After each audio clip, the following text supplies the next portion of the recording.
الحمد للہ رب العالمین والعاقبۃ للمتقین والصلاة والسلام علی سید المرسلین۔ ناظرین کرام، السلام علیکم ورحمۃ اللہ وبرکاتہ۔ ایمانی صفات کا عنوان لے کر آپ کی خدمت میں حاضر ہوں۔ ایمانی صفات کے تعلق سے اس بات کا ذکر خیر کر رہا تھا، اللہ کی یہ مقدس کتاب ایمان والوں کے لیے شفا بھی ہے، ایمانی شفا، روحانی شفا اور جسمانی شفا بھی ہے۔ اور اللہ رب العالمین ہم سب کے لیے اپنے اس مقدس کتاب کو ہمارے لیے روحانی شفا بھی بنا دے اور جسمانی شفا بھی بنا دے۔ پچھلے درس میں اس بات کا ذکر کر رہا تھا کہ ابلیس شیاطین کے چیلے اللہ کے نیک بندوں کو اللہ کے راستے سے روکتے ہیں، ان کے بہت سے اڈے ہوا کرتے ہیں، یہاں تک کہ حرام چیزوں کی طرف بھی دعوت دیتے ہیں، حرام کمانے کے لیے جھوٹ استعمال کرواتے ہیں اور جھوٹ کے ذریعے سے اپنا مال کماتے ہیں۔ حقیقت میں شیطانی وسوسے ہیں، یہ سارے کام شیاطین کی طرف سے ہیں۔ لیکن ہمارے نبی صلی اللہ علیہ وسلم نے تو بشارت سنائی ہے سچے لوگوں کے لیے، سچے تاجروں کے لیے، سچے بزنس مین والوں کے لیے، کیا تاجر الصدوق الامین، سچا امانت دار تاجر، التاجر الصدوق الامین مع النبیین والصدیقین والشہداء والصالحین۔ قیامت کے دن ان کا حشر ہوگا انبیاء علیہم السلام کے ساتھ، شہداء کے ساتھ، صالحین کے ساتھ، اچھے لوگوں کے ساتھ ان کی رفاقت ہوگی، جو حلال طریقے سے روزیاں کماتے ہیں، حاصل کرتے ہیں۔ پھر یہ بھی نہیں بھولنا چاہیے، اس سلسلے میں اللہ کے نبی نے ارشاد فرمایا، لا تزال قدم ابن آدم حتی یسأل عن اربع۔ قیامت کے دن، حشر کے میدان میں، قیامت کے میدان میں کسی کو قدم ہٹانے کی جرأت نہیں ہوگی جب تک کہ 4 چیزوں کا سوال جواب نہ ہو جائے۔ ارشاد ہوگا وعن عمرہ فیما افناہ، بندے یہ بتا دے، بندی یہ بتا دے اپنی عمر کہاں گنوائی ہے، کہاں خرچ کیا ہے، کفر شرک میں یا توحید میں، ایمان میں، اللہ کے رسول کی اطاعت میں یا شیاطین کی اطاعت میں۔ زندگی کے ایک ایک لمحے کے بارے میں سوال کیا جائے گا۔ عن عمرہ فیما افناہ، بتاؤ تم نے اپنی زندگی کہاں گزاری ہے۔ وعن شبابہ فیما ابلاہ، بتاؤ تمہاری جوانی کہاں گزری ہے، ہماری عبادت میں یا نافرمانیوں میں۔ تیسری بات پوچھے گا وعن مالہ من این اکتسبہ وفیما انفقہ،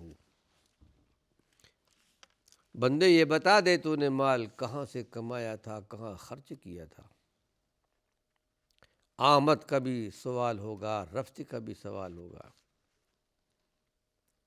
تمہارے گھر میں جو مال آیا، حلال طریقے سے یا حرام طریقے سے، جو خرچ کیا، خرچ پوچھا جائے گا کہاں خرچ کیا ہے۔ لمحہ فکریہ ہے ہمارے لیے اور آپ کے لیے، ہر فرد بشر کے لیے، ہر زمانے، ہر دور کے لیے یہ پوچھا جائے گا۔ وعن علم، اور علم کے بارے میں سوال ہوگا جو تم نے سیکھا تھا، پڑھا تھا، کہاں تک عمل کیا۔ اس کا جواب ہمیں آج دنیا میں تیار کرنا ہے۔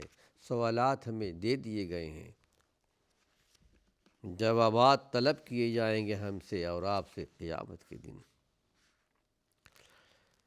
تو حقیقت میں ہمارے آپ کے پاس جو مال ہے وہ مال حلال طریقے سے ہے یا حرام طریقے سے ہے، اللہ رب العالمین سوال کرے گا، پوچھے گا۔ اس سلسلے میں ایک روایت ملتی ہے ہمیں حضرت عبد الرحمن بن عوف رضی اللہ عنہ سے، بڑے ہی مقدس صحابی ہیں عبد الرحمن بن عوف، اور اسلام میں سبقت کرنے والے ہیں، اور مکہ معظمہ کے اندر ہی اسلام قبول کر لیا تھا۔ ان کا بڑا درجہ ہے، بڑا مقام ہے اسلام میں۔ جب ہجرت کر کے مدینہ منورہ آئے تھے، اللہ کے رسول صلی اللہ علیہ وسلم نے ایک صحابی سے ان کا مواخات کرا دیا تھا، بھائی بنا دیا تھا، فلاں فلاں کا بھائی ہے، فلاں فلاں کا بھائی ہے۔ انہیں جن کا بھائی بنایا تھا انصار والوں میں سے، انہوں نے کہا ٹھیک ہے، ہمارے آپ دینی بھائی ہیں، ہماری یہ زمین ہے، ہمارا یہ گھر ہے، آدھا آپ کا ہے، آدھا ہمارا ہے۔ اخوت کی یہ مثال بھی دنیا میں کوئی مثال نہیں مل سکتی۔ ہماری 2 بیویاں ہیں، ایک بیوی جسے چاہے میں طلاق دیتا ہوں، آپ نکاح کر لیجئے۔ دنیا میں اخوت کی، بھائی چارگی کی مثال نہ پہلے کوئی پیش کر سکا ہے، نہ اس کے بعد کوئی پیش کر سکا ہے۔ کہا بھائی سب آپ کو مبارک ہو، مجھے مدینہ منورہ کا بازار بتا دیجیے۔ تاجر تھے مکے کے اندر بھی، تجارت شروع کی، تجارت شروع کرنے کے بعد پھر نکاح بھی کر لیا۔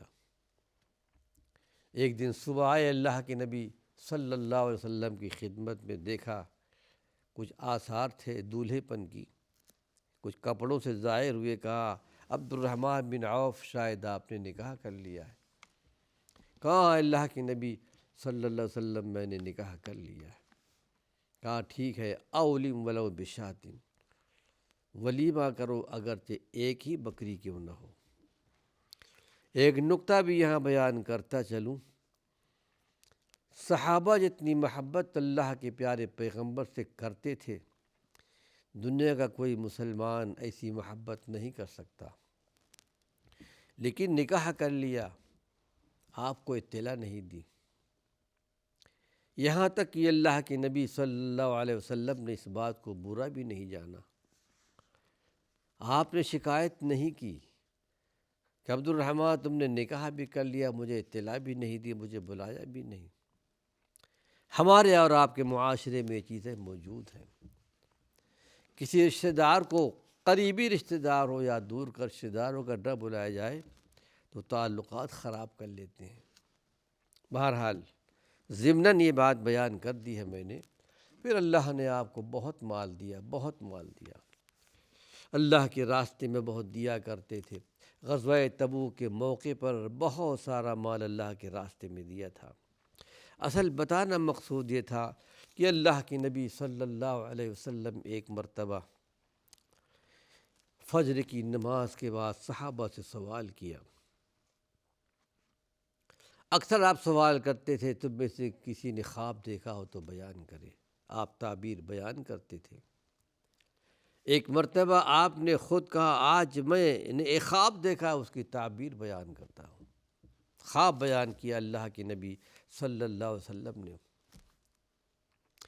کہا ہے لوگوں، صحابہ کو، تابعی یعنی انصار و مہاجرین کو خطاب کرتے ہوئے جو مسجد کے اندر موجود تھے، کہا آج میں نے خواب دیکھا، گویا اللہ نے قیامت قائم کر دی ہے، حساب کتاب کا میدان بھی ہے۔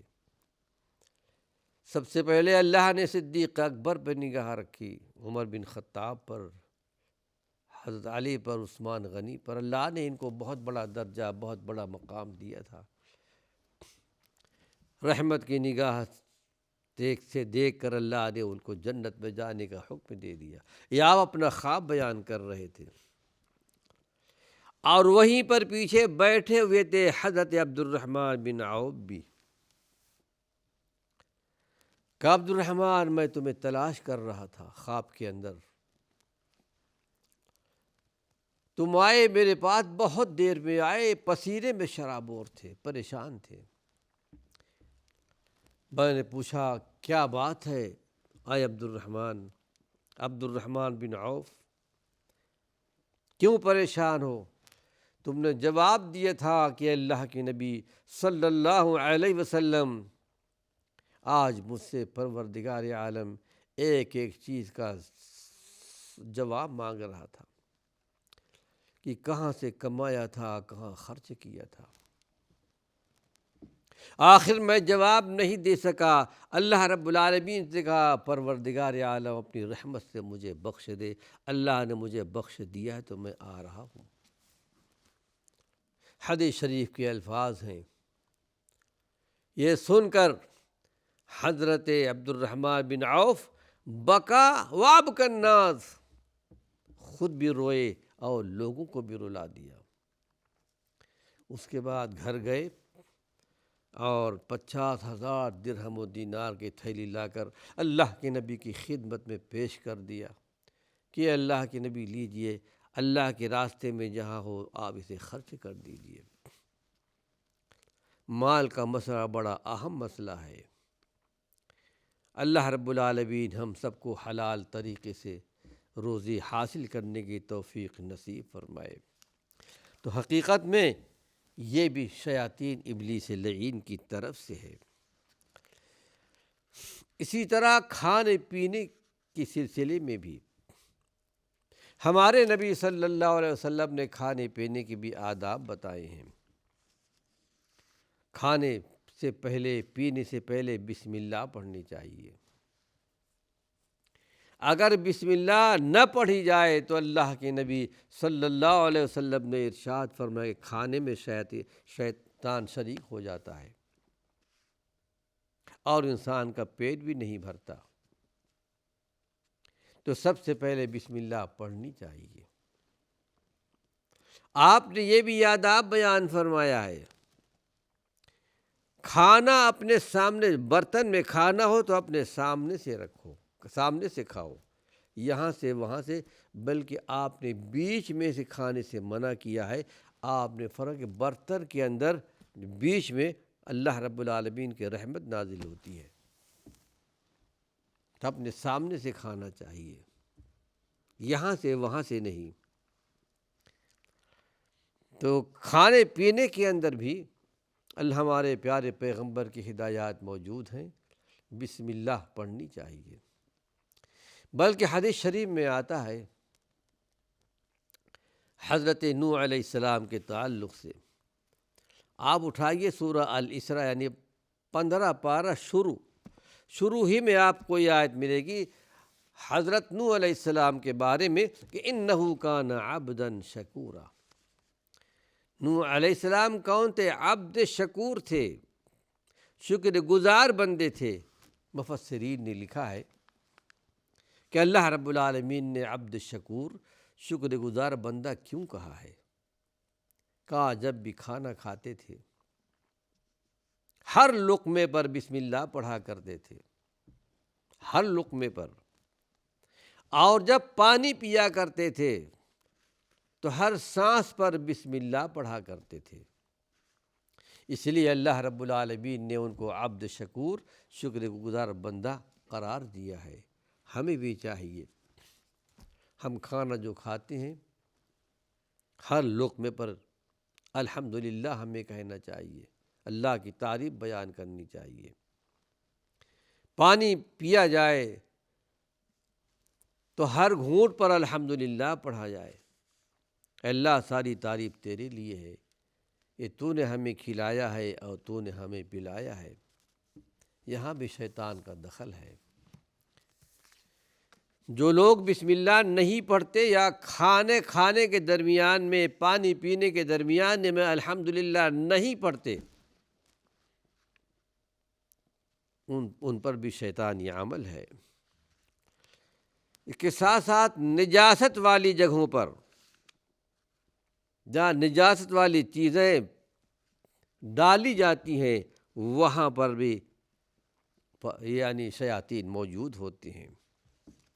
نو مولود بچہ پیدا ہوتا ہے، شیطان نے تو اللہ رب العالمین کے پاس سے یہ وعدہ لے کر آیا، میں بنی آدم کو ہر طریقے سے نقصان پہنچاؤں گا، آگے سے، پیچھے سے، دائیں سے، بائیں سے، جس طرح ممکن ہوگا۔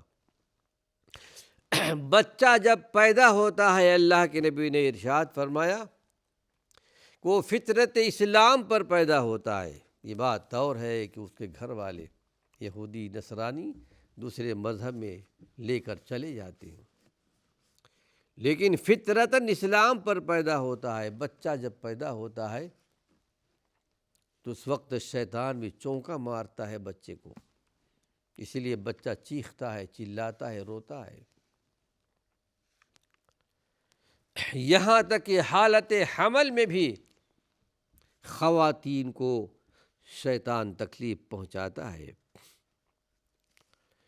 یہاں تک کہ اللہ کے رسول صلی اللہ علیہ وسلم نے یہ ساری دعائیں سکھائی ہیں۔ اللہ رب العالمین سے دعا ہے کہ پروردگار عالم ہم سب کو شیطانی شر سے محفوظ اور مامون رکھے۔ لیکن یہ بھی یاد رہے ناظرین کرام کہ اللہ رب العالمین نے جنوں کو غیر معمولی طاقت دی ہے، تیز رفتاری کی طاقت دی ہے،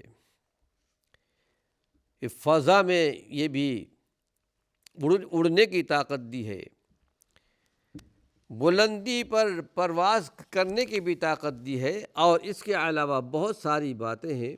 اللہ نے چاہا تو انشاءاللہ اپنے اگلے درس میں پیش کروں گا۔ وآخر دعوانا ان الحمد للہ رب العالمین۔